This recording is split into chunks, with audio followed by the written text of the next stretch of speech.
Well, there's a group. Yeah, oh yeah, that'd be great. Oh, all you do is week. Yeah, that's my plan. Hell yeah, they got TVs low as like big TVs. I know. Low So as that like must be. $400. Okay. Are you ready? My brother-in-law got a 70. I might have to hit this hard. For like You might. I'm waiting. I need one for our basement, and I'm kind of waiting for Black to get a really good price. Welcome. Oh gosh, this is exciting to have so many folks here tonight. Thank you so much for being here. So we're going to go ahead and call the meeting to order, please. Regular meeting of Washington, Missouri City Council, Monday, September 20th, 2021, 7 p.m. Heidrich. Here. Holtmeyer. Aye. Patke. Pettit. Aye. Reed. Yep. Scornia. Yes. Solentrup. Here. Wessels. Here. Please rise for the Pledge of Allegiance. Okay. Oh, wait on. Hold on. The scouts are going to be leading us here tonight.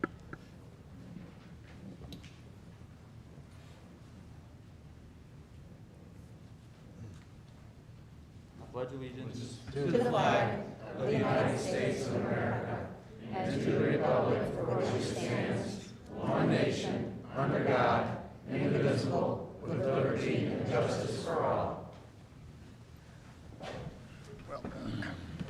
Very good. Thank you so much.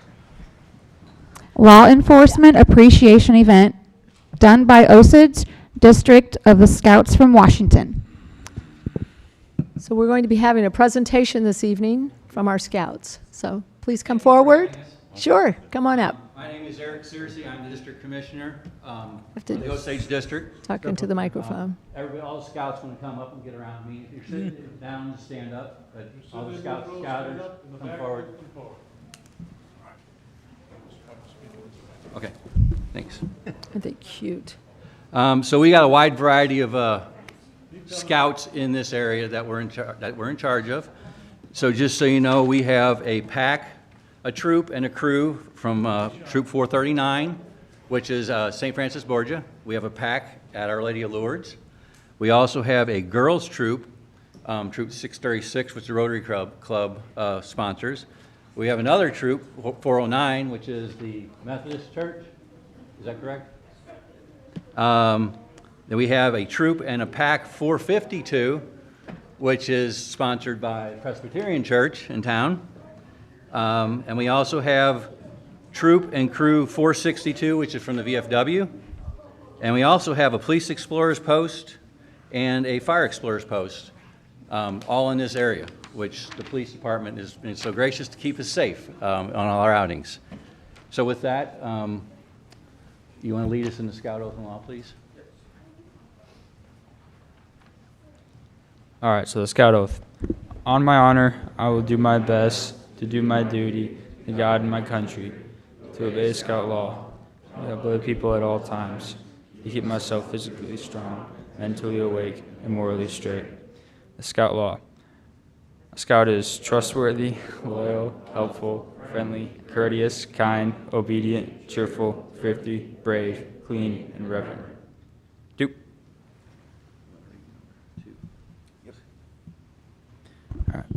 Many of our volunteer Scout leaders are former military, law enforcement, fire service, or first responders. As Scouts, we recognize all that have that in common.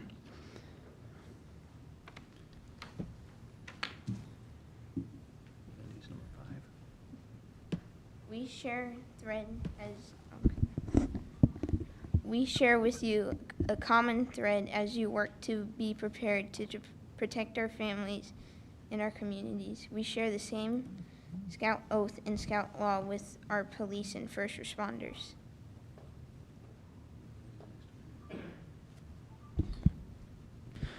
We do not ever want you to feel that all you do ever goes unnoticed and unappreciated. You sacrifice a lot, and much of that sacrifice is for others, those of us in the communities that you serve. You make yourself available to help and to protect. You go to work to ensure public safety and the safety of those we love. What more could we ask?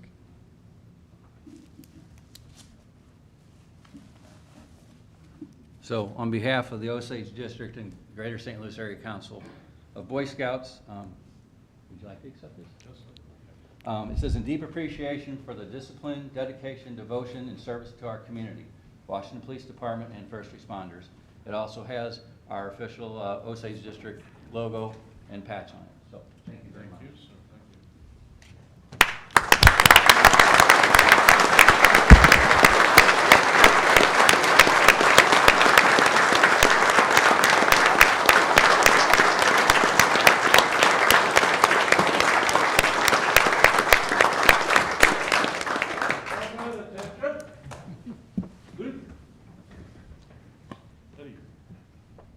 Thank you very much. And like I said, it's much appreciated. We have camporees out at the park and things like that, and it's not unnoticed. You got extra patrols out there driving through, making sure we're safe and nobody's messing with us. Because sometimes with our funny little uniforms, we do get made fun of. But we appreciate it very much. All of you. Thank you for our whole department, from all of you. It's good to know that you'll be out there helping us. So thank all of you, and thank you for this certificate and this appreciation you've shown. The officers really appreciate that you recognize them and you help them. So thank you. I got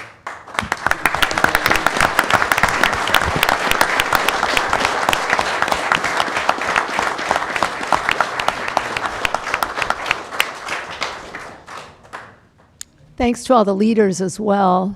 Ready to leave? Take them out the aisle? Good job. Keep going all the way back and then hang along.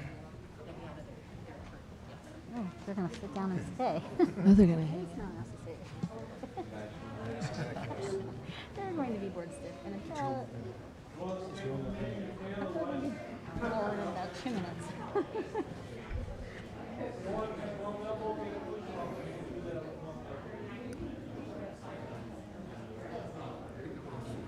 We're going to give it a couple minutes. I think so.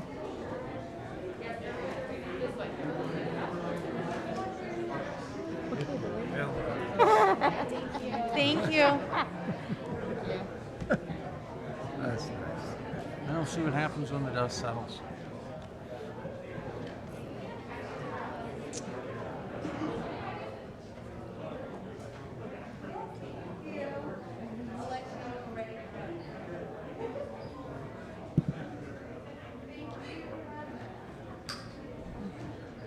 Okay, so the lady in the pink is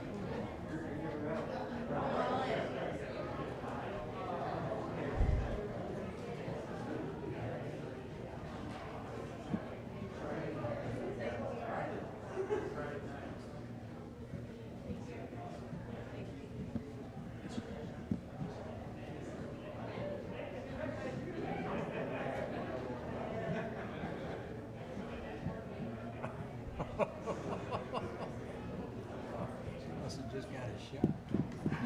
Randy Rose. Look at his shoulder. Must have just got a shot. He said, he's gonna tell us how he said it. Val's gonna tell us. That's my question, why? It ends with these three jobs. There's no cul-de-sac. This isn't what it's going to do. Well, it's preliminary. It's under city's review. Well, that was a fun way to start the meeting. Yeah. Okay, you ready? Approval of the minutes from the September 7th, 2021 council meeting. Heitrich?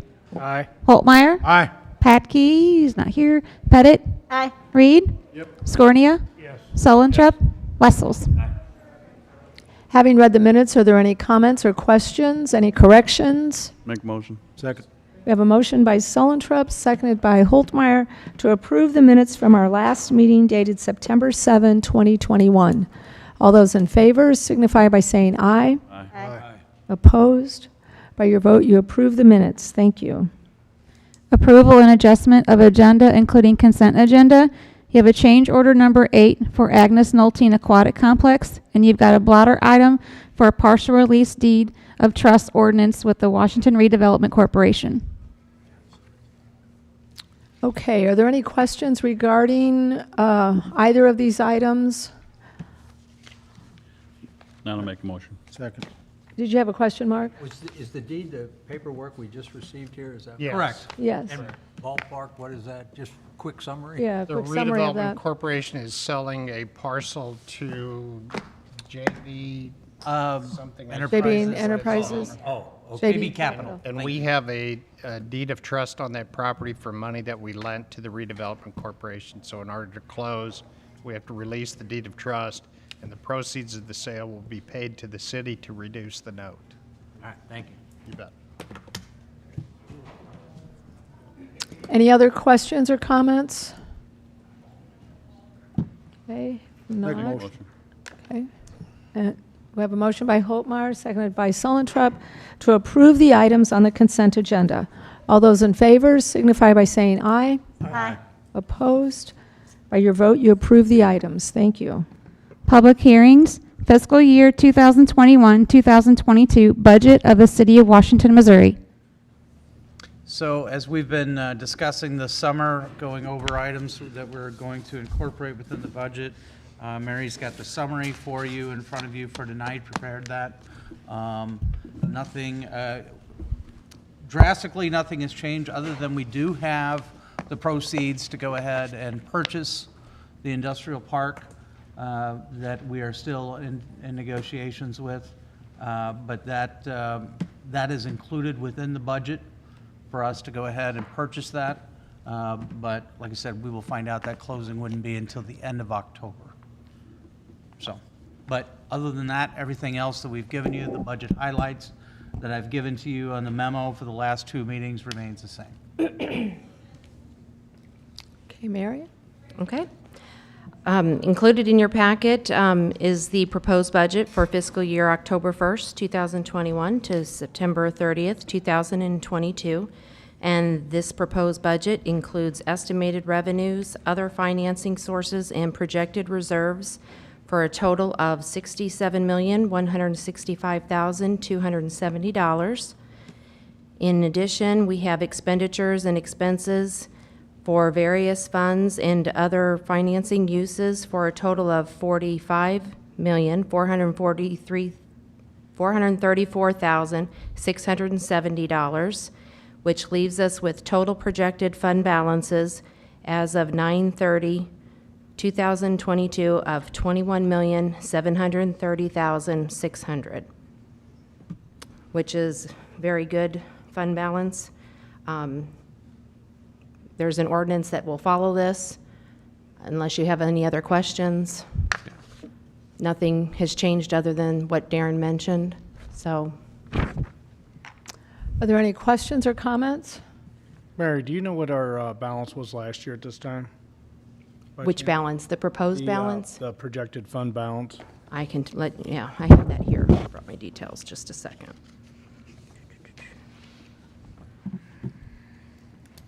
It was,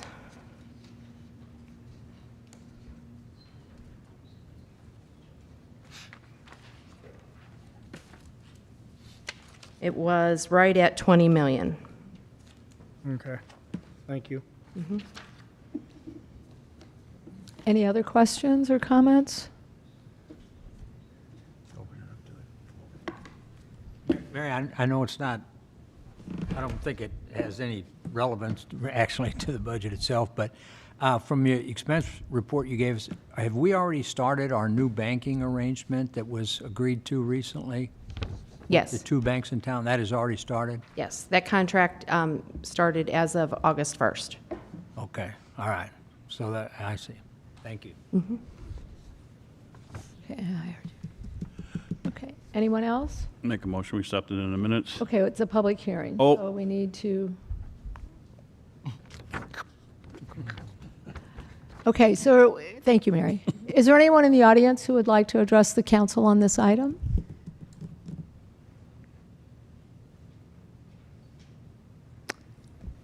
Okay, now.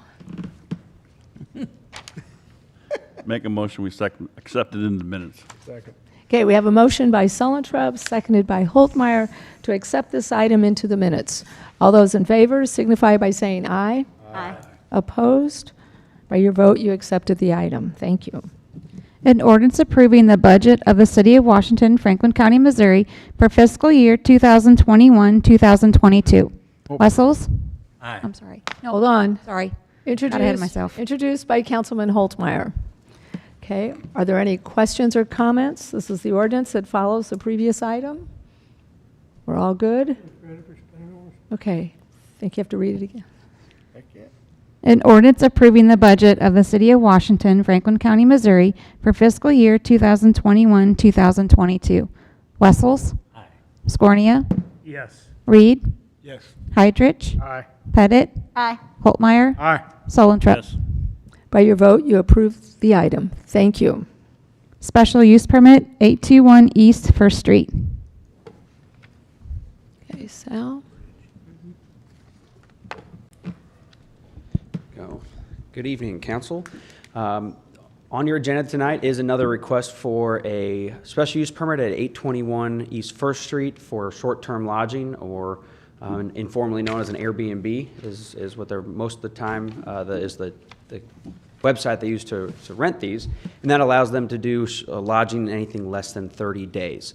This property is located, I don't have the clicker in there.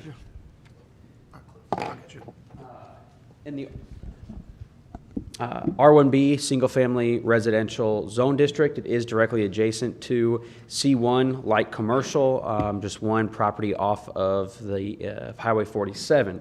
They are requesting to have 2 units there that can be rented out. It does have access to the rear through Missouri Avenue as well as to the front on First Street, so they have parking on both sides as well as a garage access from the rear. This went to Planning and Zoning last week. They voted unanimously to approve this, and then the applicant did speak and mentioned, we didn't get any phone calls from neighbors, we didn't have any comments from neighbors, and they spoke that the people they did have conversations with are in favor of the investment to the property.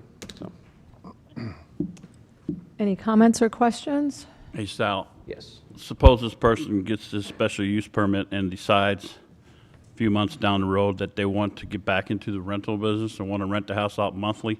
Do we have to get rid of the special use permit, or?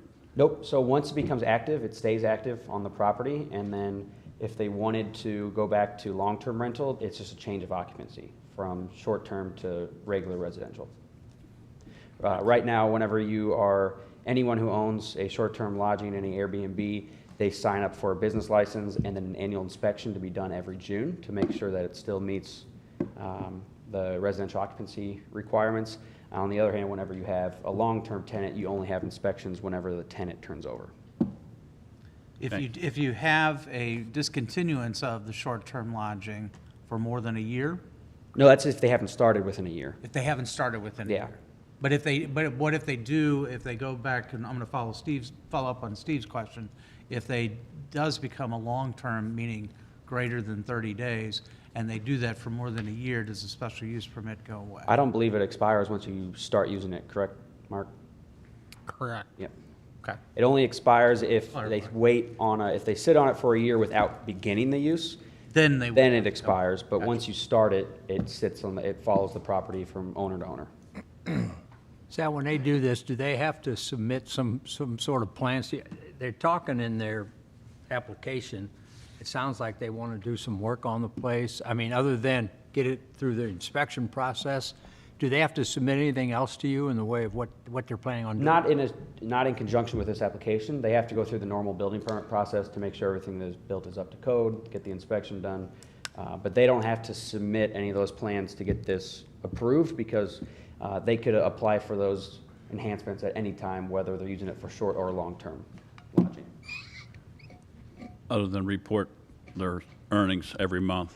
Quarterly, yes. They have to sign up for the bed tax, and they have to submit their tourism tax quarterly.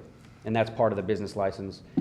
We have someone in our finance office that reaches out to anyone with an active lodging license and makes sure that they're reporting quarterly. Any other questions? Okay, thank you. Is there anyone here who would like to address this item? Anyone from the neighborhood?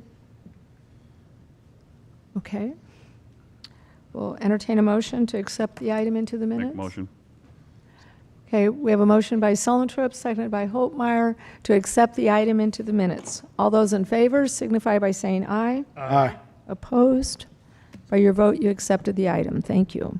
An ordinance granting a special use permit to utilize 821 East First Street as a vacation rental in the city of Washington, Franklin County, Missouri. Holtmeyer. Introduced by Councilman Holtmeyer. This is the ordinance that follows the previous item. Any questions? Okay.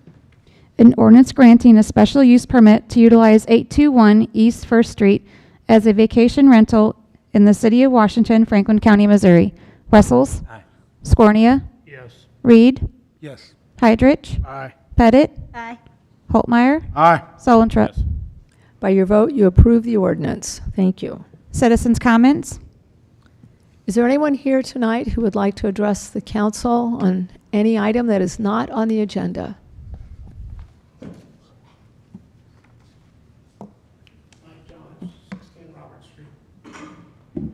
I'm a little shorter than most people. I want the lime cycles.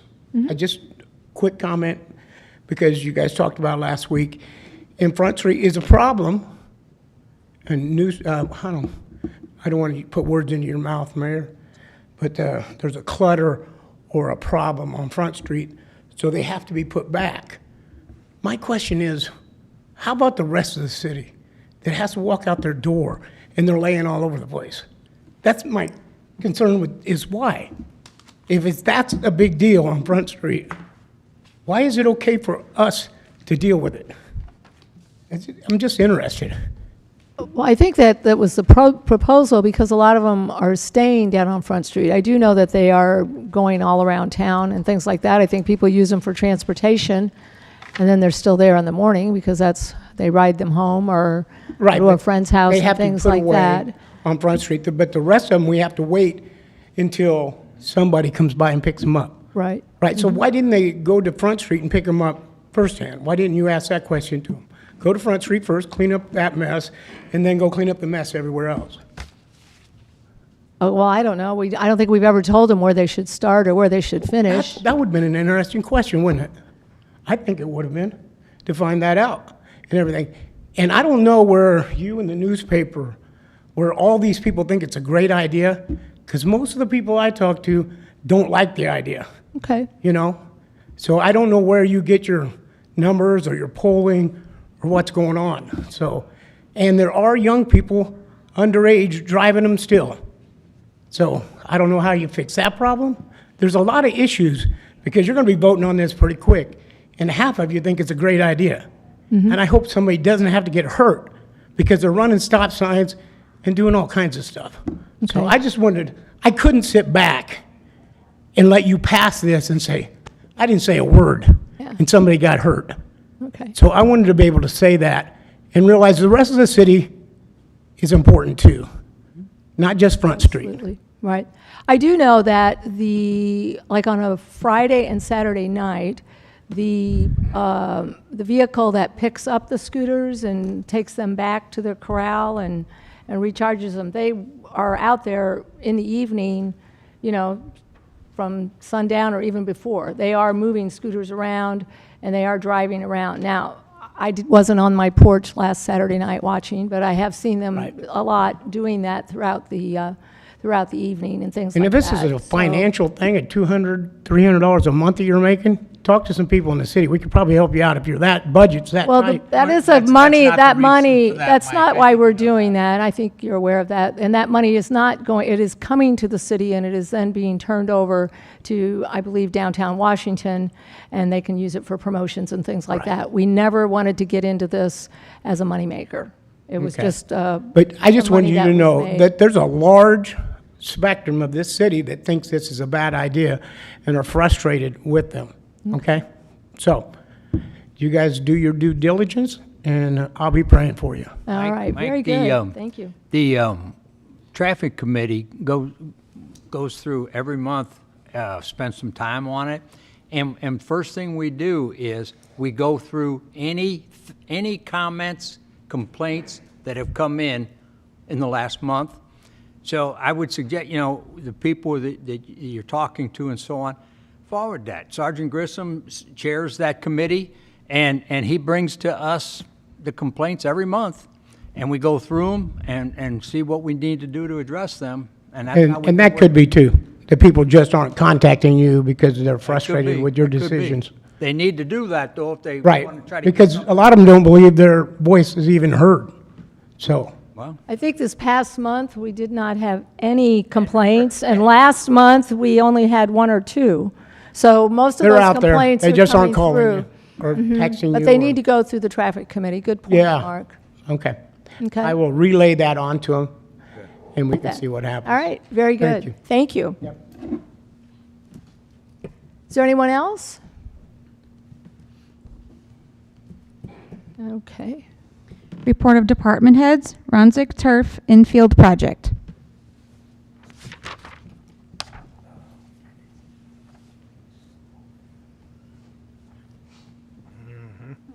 Evening, Council.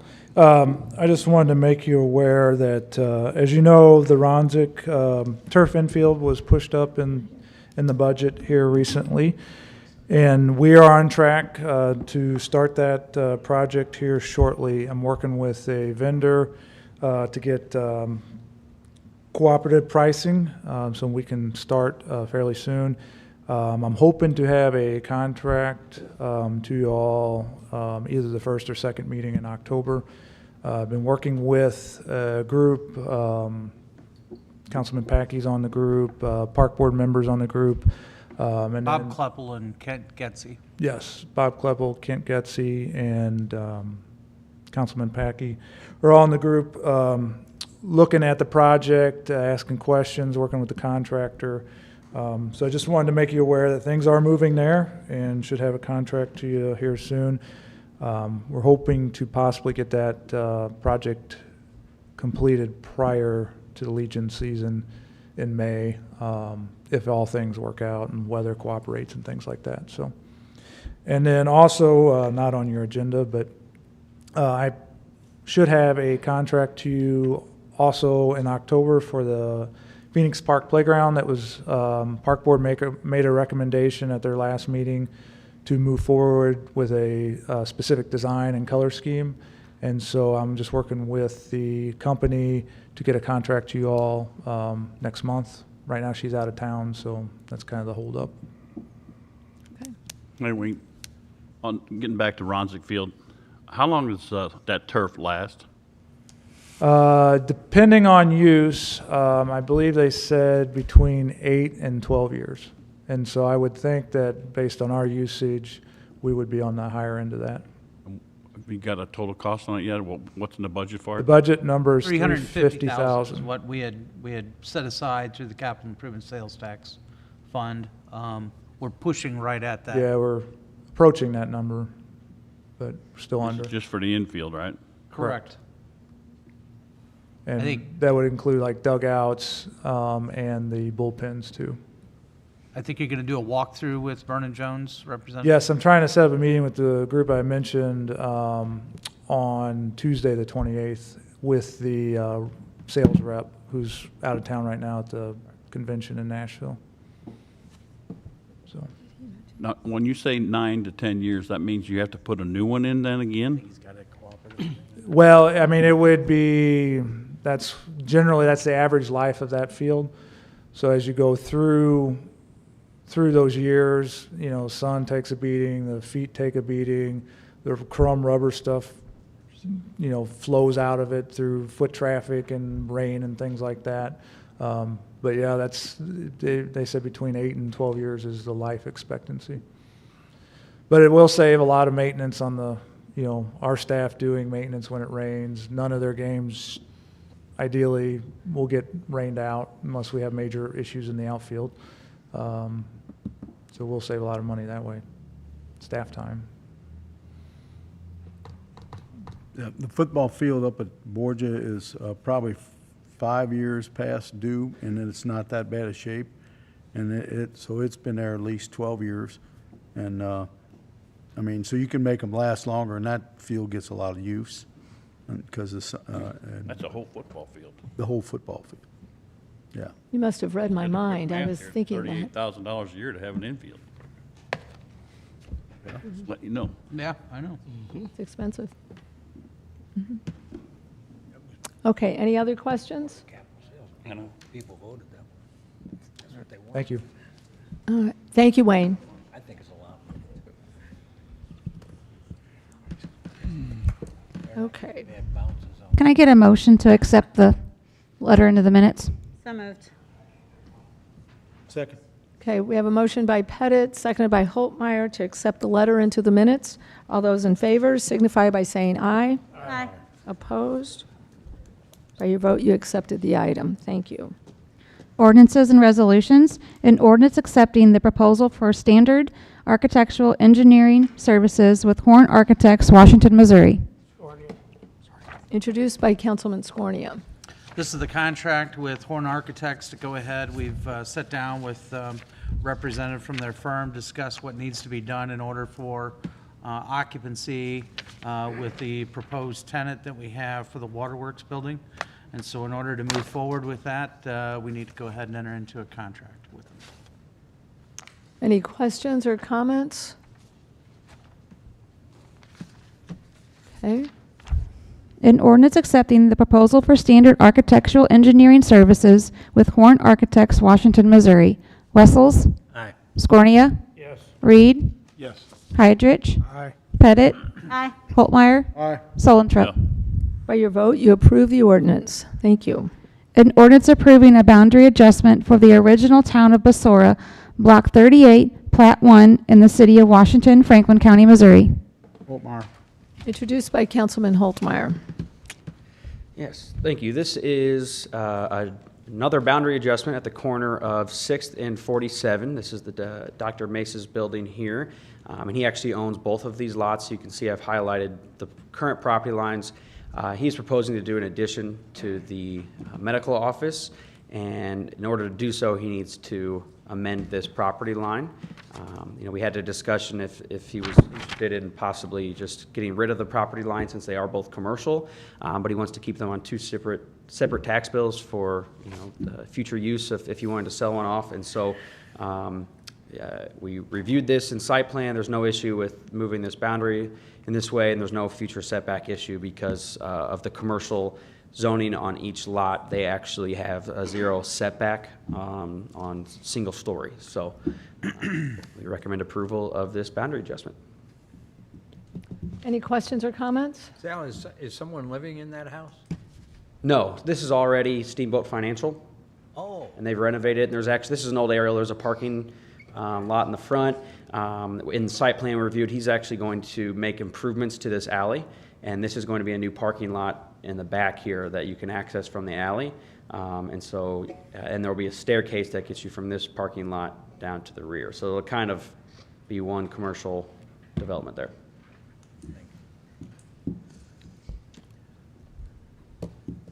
Any other questions? Is he wanting to continue the alley? I mean, is he going to pave the alley back to that lot, or what? He is, yes. And it's a public alley, but he's doing it as part of his project.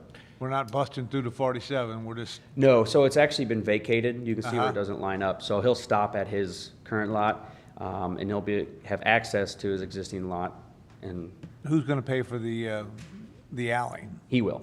Yeah. Yep. He pays for the alley and he dedicates it to the city for maintenance. I'm sorry. Sorry, he pays for the infrastructure and then he dedicates it to the city for future maintenance. Gotcha. So, an alley gets paved every, maybe 15, 18, 20 years. So that's about all you have. We do not snowplow alleys typically.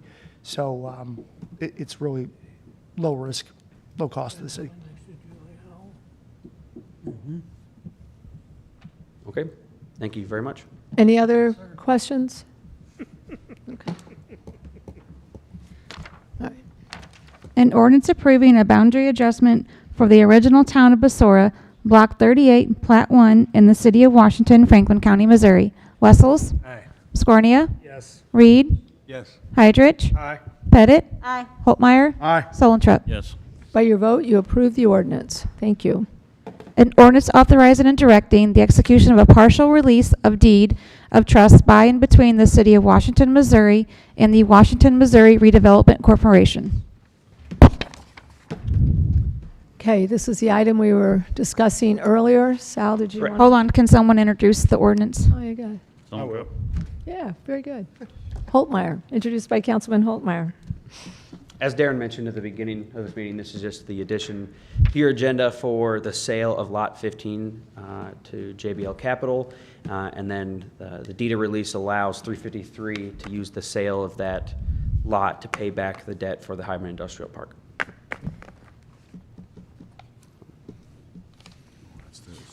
Any questions or comments?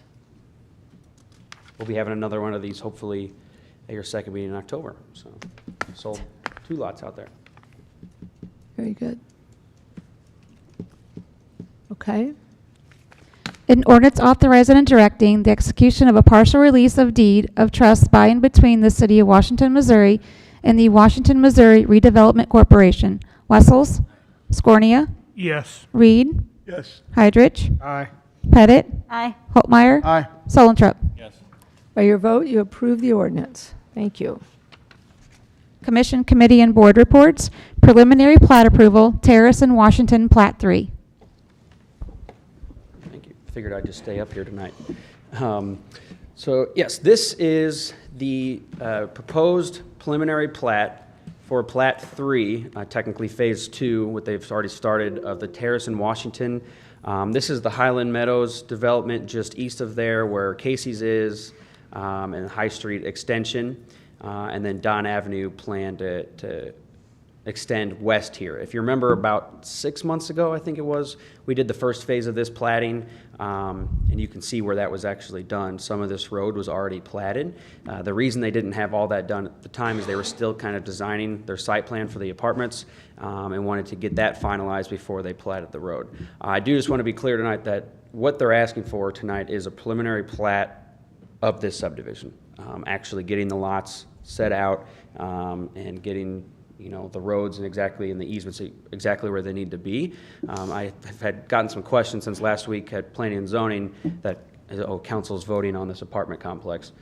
It's already zoned correctly. It's actually already approved. That use is approved there. The apartment's already approved. This is really just getting the subdivision finalized so they can get the utilities in, the infrastructure and all that. So this is the area here. This is an old map. So if you remember when they came with the rezoning request, they submitted their rezoning not based on lot number, but based on legal, actual legal description. And so we approved the rezoning on an actual legal description. So what you see here, this red is actually not as large. I'll show you what the zoning will be at the next phase, but that question came up at P&Z last week, that we're not extending this zoning any further. It's just our mapping system follows the zoning boundary to the property line, and we didn't have the new property lines drawn. So that's what they're asking for tonight, to get those property lines to match the zoning we already approved. So here's just an aerial. You can kind of see the general area. And here's the preliminary plat. I'll kind of highlight it here, so there's a lot going on. So this is Don Avenue that will extend now from behind Casey's through Highland Meadows and all the way to Pottery Road. That will kind of act as the outer road and main thoroughfare for this development.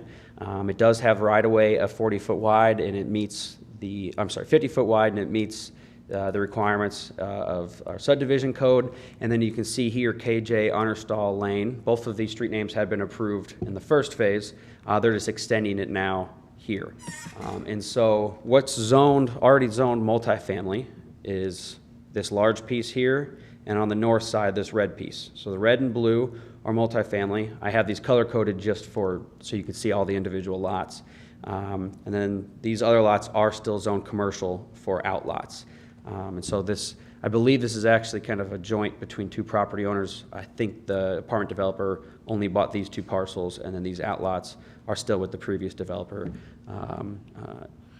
Don't quote me on that, but they'll have to sign. We'll have to verify that, and we'll just check on who needs to sign the plat. So you can see here it does connect to Pottery Road. They have access to Highway 100 here, and then you can see In my staff report, I had some conditions of approval that I needed to address before they got to the final plat portion that they would come back to, I would assume, in a couple months. KJ Arnerstall Lane does dead end here, and it doesn't have an approved turnaround. Our code requirement says you have to have a cul-de-sac, a hammerhead, or an approved turnaround. We did bring this to site plan to be reviewed with the fire department, and have let them know that their site plan actually does meet that turnaround requirement, but it's not noted on the plat. And so when they come back through the final plat, they will have to just show, I've dotted it in red here, they'll have to show a 26-foot wide cross-access and fire lane easement here. It's required on this far side, because I don't know if this is 150 feet, but that gets them a full circle here. But if they would like to do both, then that's up to them. But that gets us, it's our emergency services, appropriate access to every building, and then through access from Don back down to KJ Unnerstall Drive. This piece here also, the reason this is not private and they're showing a public drive, oops, sorry, I clicked the wrong button, sorry, John. KJ Unnerstall Drive to the south. The developer actually did not sell off this lower piece. He retained that as a buffer, and that is the piece that is R1C, single family attached, and that'll be the buffer of duplexes, single family attached duplexes in between the apartments and Meadow Lake. And so in order for all of those future duplexes to have access to public right-of-way, this road actually has to be not a driveway, but a future city street. So that's what they show here is KJ Unnerstall Drive, and then we'll have the easements for fire access through the development. So that was one condition they had to change before they go for a final plat. That's not changing the density or changing the lot count. It's really just marking an easement on a paper, so we felt comfortable with not tabling this, just allowing them to amend that on the final plat. That's not a major change. And the second thing is they show on here, and we didn't really notice it as an issue until we spoke with Mark at Planning and Zoning, but they show the apartment lots as one lot. They're both lot 4, just cut by right-of-way. I think just because they retained ownership of that, they wanted to show it as one single lot. That's what this dotted line here shows. We do have some existing lots in town that are cut by right-of-way, but the reason they're like that is that the lots existed first and then the road was put in. In this case, the lot is existing and they're cutting it with the road. And so all we're going to require to clean that up is have them actually label these lots 1, 2, 3, 4, 5, and 6. And so again, that's just a change on paper. They'll actually have individual lot numbers, different parcel numbers, rather than saying lot 1 crosses Don Avenue here. These will just be individual lots. Same with this piece down here. If they want to sell them off as one sale in the future, they can still do that, but that just cleans it up and you don't have a road cutting a lot in half. So other than that, Planning and Zoning did review this last week, obviously. They voted unanimously to approve it for the preliminary plat. The final plat is not on your agenda tonight. There's obviously a lot of infrastructure that has to go in here. So we allow, with final plats, one of two options for a developer. They can either submit construction plans to our engineering office to be reviewed, get a construction permit, and actually put all the improvements in. When the improvements are in, we go and inspect it. If it's all done correctly and matches the plans, we can then allow them to apply for a final plat, and then everything's completed. The other way they can go, which I'm assuming on a large development like this is probably what they'll do, they can submit the construction plans and a performance bond. So an escrow or a letter of credit for the amount of those improvements, and that allows them, with that performance bond, that allows them to apply for the final plat before the improvements are in. That actually gives them the capability of putting the roads in and building the buildings at the same time. So I would assume that's the route they're going to go, because that will speed up the process.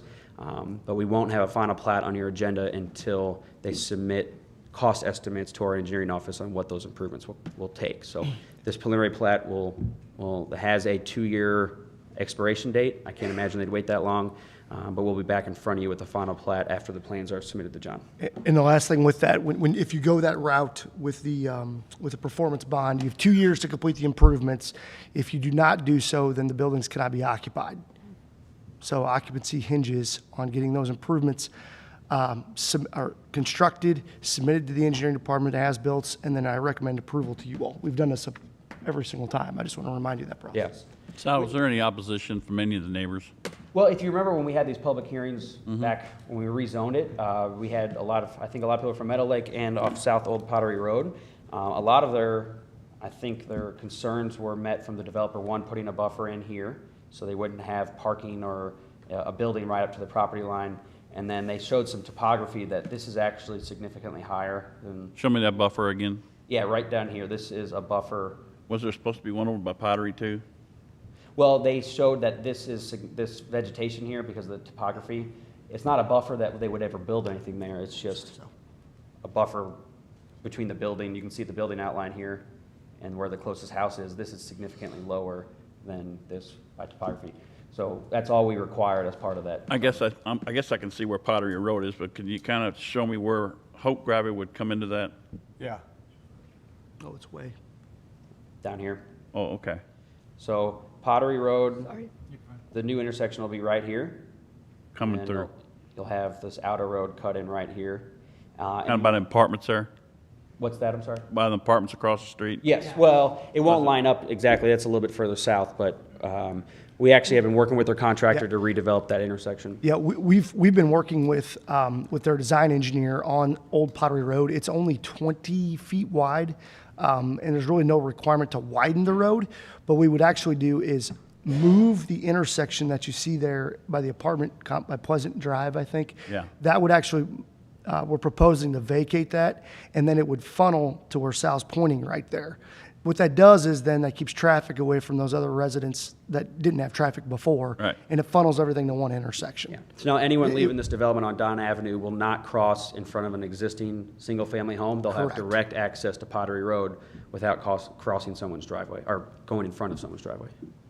And we're still working out those design numbers and things, and we've done the survey and just the concept of that, but there'll be more to come on that. Yep. And then the last thing I'll mention, I forgot to point out, they do have, it's slight, this is a 50-foot right-of-way. North of Don Avenue, KJ Understall Drive actually has 60-foot of right-of-way. And that was a discussion that we had with them to widen that a little bit to allow for a turn lane onto the highway in the future. It's between the developer and MoDOT to figure out what permits they need. We're assuming MoDOT will require a traffic study there. More than likely that it won't be. It'll work out if we go to 4 lanes, all the way out. Well, that's the long-term plan to do that. But in the interim, I think just from what we're looking at, we're not traffic engineers, but you have a signal up here at Pottery and you have a signal at High. This will probably be a ride in, ride out. We won't signalize it.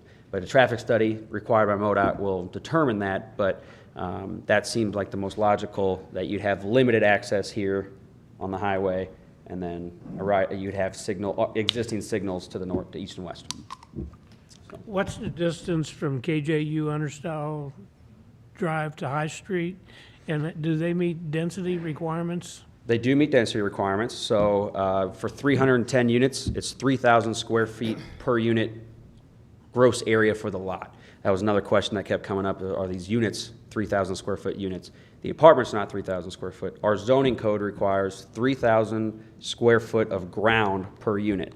So for 310 units, you need 22 acres, and they have over 23 acres here. So they meet the density requirement.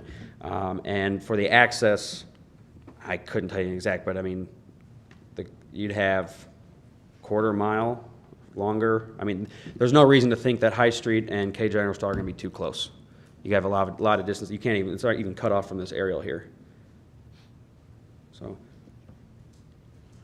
Sal, one other thing, we're in KJ Understall Drive meets down there, and they're going to have that driveway, private drive off there. Can we clean that up down there to make that more like a circle, like a sort of a circle curb, so it ain't abrupt ending, and so it cleans up, because most dead ends have the sign over there, and then people just dump stuff over top that area. If we have like a half curb or something like that to cut that street off instead of just entering the asphalt abruptly, something like that.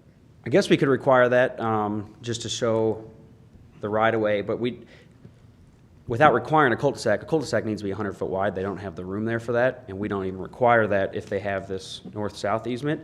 And you know, long-term, I mean, there's houses down there, but if someone ever wanted to stub it off, I don't know if we could cover that with maintenance to make sure it's not, I mean, there's already property maintenance things we could cover to make sure it's. I just want it to look dumped up. nice Yeah. at the end of the drive You showed instead the of, parking lots, or the parking spaces. Can a fire truck make that turn? They'll have to prove that it can, yeah. You had another drawing where you showed parking lots. Or Yeah, parking- there you go. Was that the one you're looking for? Yeah. Can the fire truck make that turn? Yeah. They'll have to show that on their future site plan. Just to be clear, we're not approving this site plan tonight. We're approving this plat. They will have to come in with more finalized site plan and actually show the turn radiuses and all that here. If it can't, they would have to, that wouldn't change the plat. They wouldn't have to come back for a new plat. It's just they have They to. changed the layout of where the buildings are. on the Yeah. lot. Or change the radius width of the access point there. Typically, we don't even see buildings on a plat, but I think they already had this done, and I wanted to show you what we had. But typically on a plat, you're just gonna see something like this with lots. And we review all of that, the fire access, everything internally when they actually submit the building plans. Like there's no stormwater retention on this site, but they're saying they have a joint agreement with the developer. So they'll have to prove that during the construction plans that the stormwater is going to be handled in the Highland Meadows development as a whole. And for some reason they can't prove that, then we'd have to change this plat and show where it's going to be. But, you know, that's all stuff we review before the final plat. they just want to get They, started. Yes, they wouldn't get a permit for construction if they can't show that. Okay. correct. So that's going to come back to us eventually. The You got final a final plat will, plat. yeah. Okay, all right. And what most likely, they'll have a performance bond with that final plat, and it'll be line item for stormwater, roads, water, sewer. You'll see what improvements will be on there. So, Okay. and that's all done at the final plat. All right. But again, like John said, this gets them started for construction, once they turn in those plans to our engineering office to be reviewed. Okay. I know it doesn't require it yet, but have you got any idea on what it might look like? I mean, I know we're not asking for that yet, but Yeah. I mean, The only comparable I can give you is that this developer has done the Legends Luxury Living in Eureka. I think it's the Legends Luxury Living, I think is what it's called, in Eureka. So similar product, I would assume. But yeah, we don't require architectural renderings at this point. But they would still be reviewed when they came in. This is not in an area that we have architectural stipulations. Well, that's true. Downtown or a planned district, so something of this size, their engineer and architecture will, I'm sure, send us renderings. We Yes. typically get that, but we don't have any codes that says it has to be brick or certain siding or anything, so. So you're gonna require like 620 parking spaces? They already show that on here. They have 2 parking spaces per unit. That was all, we've been meeting with them for quite a while so they could get this far. We sat down and talked about access because every 100 units you have to have an access point. That's why you have 1, 2, 3, 4. I mean, they have more than 3. They'd have to have at least 3. We told them all of our parking requirements, so they wanted to get their due diligence done so they could even design it, get the lots laid out how they need to. Thank you. Yep. Anything else? Okay. Okay, Thank you. thank you, Sal. Okay, so we'll entertain a motion to accept and approve this item. Make a motion. Second. You may want to have some. Oh, I'm sorry. Okay, do you have a question or comment? Come on up. I'm property owner right there where that number 2 is. Okay, I want to know if that KJ Unstall Street is going to curve there, or is it just going to go right over in my yard? Sir, could you use the mic? I couldn't hear you. Thank you. KJ Unstall runs Can you all pull the over there. Still microphone? use the mic. there you go. Is there a street that goes up, because that other street that goes all the way up along there to the cemetery, that's all my property. And that's what I want to know, if there's a street there. Just looking at this drawing, it appears a parking stall is approximately There's 8. a fire lane or something while ago, and I thought, well, Yeah. It looks to me on the plan, and again, it's hard for me to tell, there's no dimension shown there. No. But a parking stall is typically 18 feet, 19 feet long. So I would say you're probably 25 feet maybe from your property line was where it would perceivably dead end, and then it would also then go adjacent to your property line and the cemetery. The red line that you see there would be a fire lane. So you're looking about, like I said, approximately 20 feet. It's not really a street.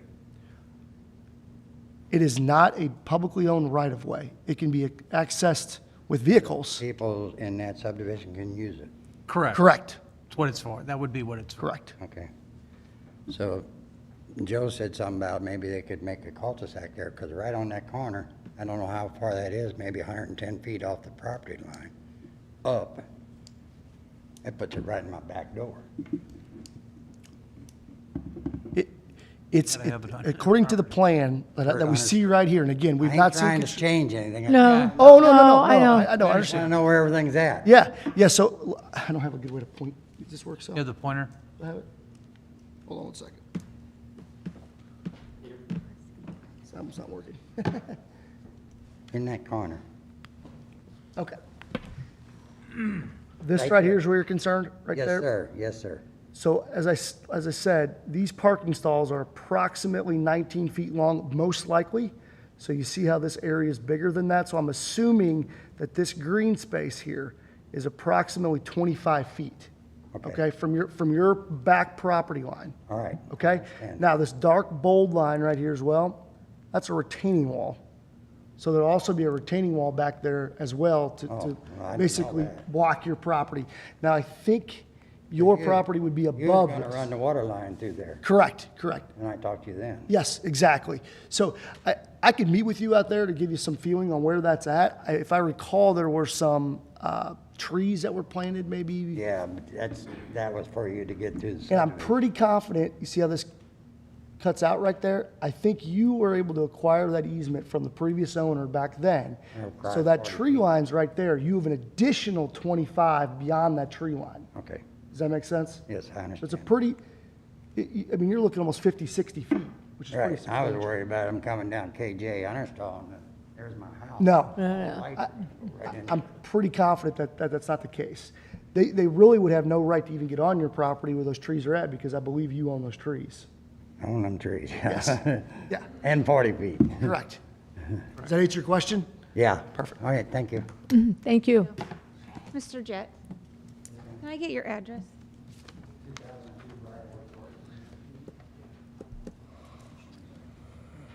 Steve, did you have something?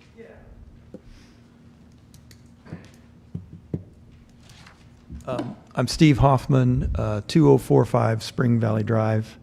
I live on Spring Valley, which is right below what's called, I guess, Lot 4, which is a long skinny thing at the very south. I just want to say I appreciate you guys putting in a slight change of zoning there, because I think it will protect the property values of those 4 or 5 homes that are along there. I have a couple of questions and a couple of comments, I guess. First of all, 600 parking spaces means 600 cars. And I think you're working on a pretty good plan, but I just think you really should look in, that's a lot of cars. This is probably the biggest development that you probably put in like this, and densest. So I think you need to put a lot of thought into where all those cars are going to go. I'm not sure if the developer is planning for green space for kids, or it just seems that they're sort of cut off from the park system, being on that side of Highway 100. I would just say, man, that's a lot of people to put in a small spot, and need to think about that before you just do it, because just building the buildings is one thing, but having the green space for them is another thing. Any other comments I had were more really questions, and they've answered them through the presentation. All right. Thank you. Okay, thank you, Steve. Real quick to address some of that, and again, we've not seen construction plans, but we've been working pretty diligently with the design engineers. So I believe this is like a facility that can be utilized for the entire development. So think of it as a community center for that. I believe this is a pool that's identified. These are sidewalks that go around, and I would bet that you would see that this is where some sort of a wet body of water a pond of some sort would be. And then there's also sidewalks, if I recall, along the roadway as well. And they're all interconnecting. You could see some of these sidewalks. So I think there is substantial green space. I mean, this is pavement. This is all green. I mean, everything you see that's not inside these buildings is really all green space. This is all green space as well. So just what I see on this plan, again, I've not seen construction plans, but from Right. what I see on that plan, there is, it's not all pavement. Okay, well, this is the first time I've seen this. Yeah. Is this publicly available? Okay. It's at this meeting, so yeah. And so do you see it change a great deal? No. I Go up to the mic. If there's any change that adds units, adds parking spaces, or adds any lots, they have to come back before city council. So any significant change is a significant change to the preliminary plat. The units, as long as they meet the density of the zoning district. Correct. So as long as they were within that, they do not have to come back. But if they would push that for some reason, that would be, like I said, I don't know how we would even entertain that other than a variance of some sort, but they're not proposing that at this time. This is very similar to what we saw 6 months ago, so they've done a lot of their own diligence in between there, and I think this is what they're sticking with. To my knowledge, that's true. Yeah. But the final plat will be the final plat. That's when we'll know exactly what it's going to look like. Do they have a timetable? Not that we've heard. I do not have one. Will there be any sort of, silt fence? Because yeah. they did some digging up there last fall, or this spring, actually, and there was no silt fence put in. And so there is some silty water coming on down my way. Give me a call. Okay. Next rainstorm we have, I'll have you come Yeah. over and take a look at it. Come over in the morning if you'd like. They did some silt fence along the lower edge over there, but nothing on the upper edge, and that's where all the gradient is. So- It comes down from the cemetery down into my backyard.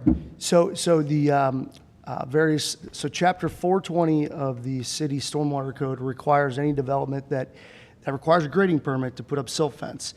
In addition to that, when you are over 1 acre of ground that is essentially disturbed, you have to get a Missouri Department of Natural Resources permit as well, which is just a whole different layer of inspections. I could go on and on for days about that. Okay. But there are requirements that are specific. Currently, it's difficult for city staff to take care of some of those things. So what I tell people is call me. Okay. And we'll send somebody out there and we will get DNR on the horn if we need to. Well, for right now, they're not developing Lot 4. I mean, that's still weeds and bushes and... Vegetated buffer. Right. So because that street is 100 or 120 feet off of our back line, would they still be required to use the silt fence? Yes. They would? Okay. Yes. Good. Yes, sir. And plans, when they're submitted and a land disturbance permit is applied for, they have what's called a SWIP, SWI, or SWPPP, 3 Ps, Stormwater Pollution Prevention Plan. That has to get approved by the city, and then it is essentially, think of it as a working document. So as construction progresses, it gets updated, it gets modified. The city has the authority to require them to do different things, but it's really ultimately up to the developer to ensure that you are not harmed from this development. Thank you. Thank you, Steve. Anyone else?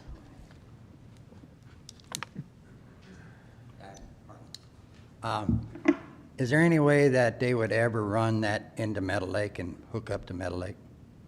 Oh, KJ Understall in that street right there? Then they would condemn my house. yeah, they're not going to do that. I'm asking. Yeah. Can't answer. That won't happen. Well, I don't You know. wouldn't want that. Not in our done. long-term I don't plan. know How about laws, that? so I don't Yeah. know. You got a lot to say about that. No. Yeah, that's KJ not- Understall, they could, if you don't stop it as a street and just take off up that way, it could Nah. condemn me. Just to alleviate that concern, there is already an east-west connection, which is 100. There will also be an east-west connection outer road right here. So Yeah, there would be no, that's Old there'd be no Pirate. reason to have another east-west connection. third It doesn't make any sense. Okay, So just wondering, thinking about it. Uh-huh. that risk approach is Thank zero. you. Anyone else? Okay. Okay, so I had a motion by Holtmeyer, second by Pettit. Okay, so we have a motion and a second. All those in favor signify by saying aye. Aye. Opposed? By your vote, you approved the plat approval. So, thank you. Preliminary plat approval, Lot A-2 of the Walmart Boundary Adjustment Plat 2.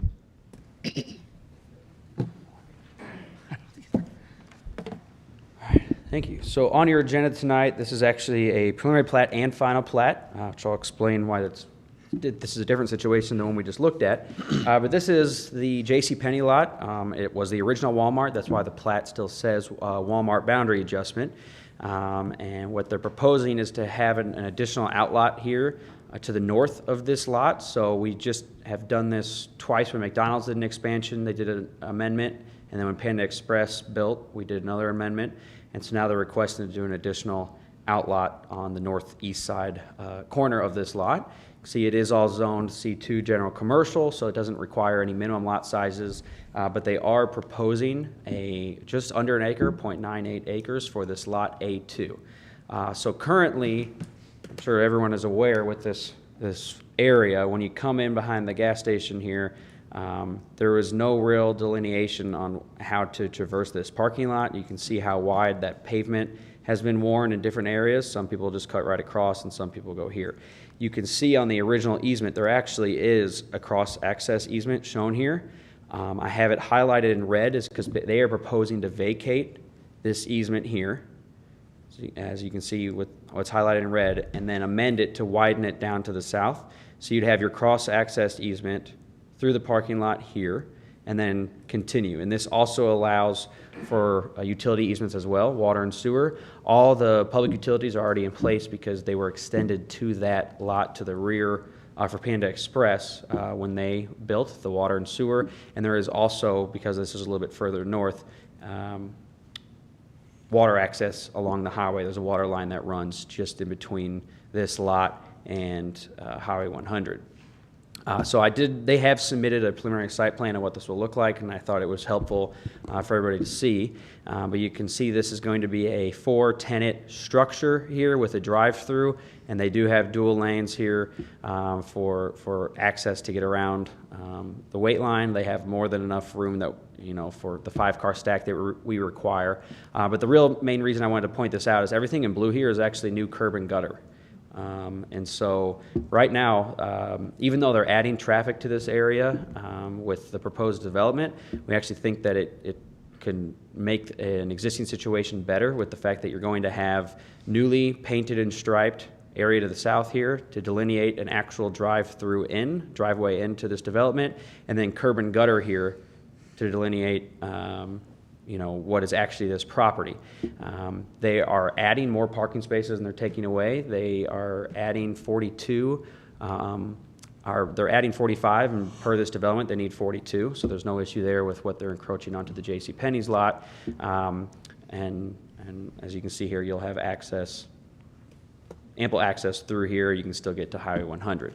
Planning and Zoning reviewed this plat last week. It passed unanimously through that commission, and staff recommends approval of this as well. There is no performance bond needed for this because the public improvements are already in place. So that's why you see a final plat on this agenda tonight, so they can actually get approval for the preliminary and final tonight, and then move forward with the building permit later. Is it possible to pull off that north parking lot, that north property line, and just drive onto Highway 100? No. There's a grade change of probably 7 feet, 6 to 7 feet. This sits significantly lower, and there's a grass swale here. Okay. So. Does it sell the existing right out off of 100? Well, okay, how close does this property get to that entrance? It fills it's right here, so it fills this whole square right here. So it's right up against it? Yeah, right here. So that's what here's the right in, right out. Yellow. It's hard to say in yellow. You come around it here. And right now, you actually come in a lot closer to it. So this moves it down further south away from it. Which is ideal. So with these three businesses coming, the three there, two there now, and then this new one, is J.C. Penney complying with the city's parking lot ordinance? They are. So they were overparked. That's what I thought. Prior to selling any of the lots. A couple of reasons for that. This is a massive development, a massive parking lot for Walmart, which is a different use than J.C. Penney's. And J.C. Penney's does not occupy this entire building. Got about 35,000 square feet on the western side of that building that's unoccupied. Correct. Where the old automotive bays used to be. And in 2017, we actually followed the footsteps of a lot of other communities and lessened the amount of parking that's required for retail. For a long time, it was 4 spaces. One for every 200 square feet. Yeah, now it's 1 for every 250. Because we were, you're designing parking lots for Black Friday and not for the 364 days a year. And so we have lowered those parking standards in 2017, so that actually opens them up here a little bit, gives them a little bit more wiggle room. But they're still overparked even today, so. Okay.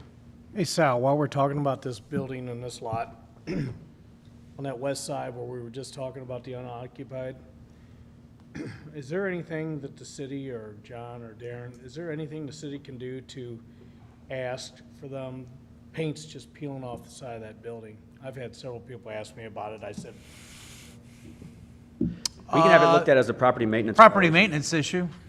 Yeah. Talking about Penny? J.C. Penney? You're talking about the part that's towards not, towards Clacks there. On this backside here? That's all just pulling off.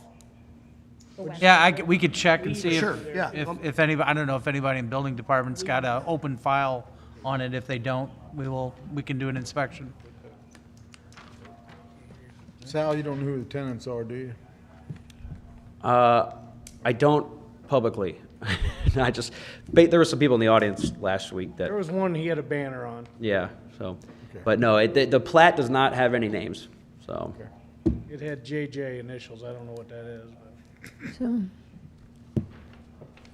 I'll let them make their own announcement about who's coming, so. Greg, what were you saying? There was a tall weed issue in the parking lot. Yeah, I'm just asking about the paint peeling. That's what I'm asking about. I don't know. Could be a lot of things. We'll get it inspected. Yeah, for sure, yeah. I'm on it. Got a note. today. Good to go. Awesome. Thank you. Duly noted. First I've heard of it. Yeah, so the first item is the preliminary plat, and then the final plat does follow because of the fact that they do not need to submit any construction plans for public improvements. Thank you. Okay, any other questions, or we're good to go here? So we need to have a motion to accept and approve the preliminary plat. We have a motion by Sullentrup, seconded by Hydrich, to accept and approve the preliminary plat. All those in favor signify by saying aye. Aye. Opposed? By your Joe, vote? just for your information, I think it's that Chinese restaurant that was going to go up. I knew it was probably. Finally. Finally. After these steaks. An ordinance approving the final plat of Lot A-2 of the Walmart Boundary Adjustment, Plat 2, in the city of Washington, Franklin County, Missouri. Read. Hello? Yes. Introduced by Councilman Reed. Okay, so this is the official plat, the Final ordinance, the ordinance that follows the preliminary one here. Any questions or comments, now that we know it's a Chinese restaurant? So, anyway. Okay, go. An ordinance approving the final plat of Lot A-2 of the Walmart Boundary Adjustment, Plat 2, in the city of Washington, Franklin County, Missouri. Wessels? Aye. Scornia? Yes. Reed? Yes. Hydrich? Aye. Pettit? Aye. Holtmeyer? Aye. Sullentrup? Yes. By your vote, you approve the ordinance. Thank you. Mayor's report? We have some great fall weather on the horizon, and so this weekend is, among other things, is the Downtown Washington Fall Festival, Friday, Saturday, Sunday, and then at your seat is the MML packet for those of you who are attending MML. That has all your information. And I do hope that some of you are going to join us for dinner on Monday. So that would be good. And then if you look on item 13, there is the citywide bulk pickup on October 25 through the 29th. We talked about that previously at a meeting. So Same process as always, same as always, no changes. no changes. Okay. That's all I have. City Administrator's Report. I have one item to let you know of. We do have, as you recall, when we updated the water rates for the city at that time, we also put in a CPI escalator to go ahead and be accrued or to be evaluated every year. That goes from August to August. Just wanted to let you know that that's based upon that ordinance and that time frame. There will be an increase with that CPI, but it'll be about 6.6%. So that was calculated, and that's based upon the Bureau of Labor Statistics for the St. Louis metropolitan area. Mary provided that to us at the department head meeting this morning. So that would take effect in, I think that would be reflected in your November billing for the October usage. So, in case you have calls or you have questions, or if anybody needs, they can always call City Hall. We can explain. CPI was 6%? 6.6.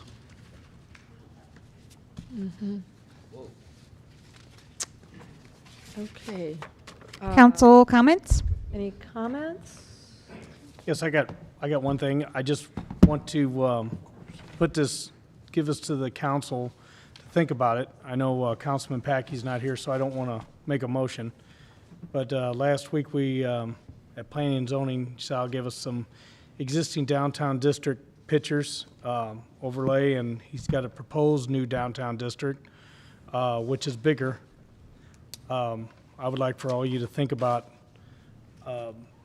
speaking of scooters, I would like for you all to think about keeping the scooters in the proposed new downtown district instead of all over town. That's all I got. Okay. Anyone else? We do have some items for executive session. City Attorney's Report. Public vote on whether or not to hold a closed meeting to discuss personnel, legal, and real estate matters pursuant to Section 610.021 RSMO 2000. Wessels? Aye. Scornia? Yes. Reed? Yes. Hydrich? Aye. Pettit? Aye. Holtmeyer? Aye. Solentrup? Okay, this